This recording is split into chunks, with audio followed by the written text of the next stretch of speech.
માતા પિતાની ગોદમાં એ મમતા હતી ઘણી, એ બદલી ગયો તું પરણીને, એ બદલી ગયો તું પરણીને,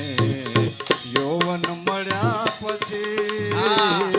બદલી ગયો તું પરણીને, યૌવન મળ્યા પછી માનવ નડે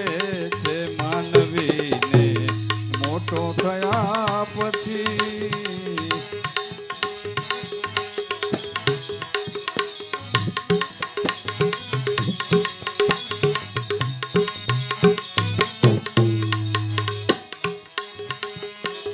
પ્રગતિ જીવનની સાધવા ભાઈ, ભણતર તું ભણી ગયો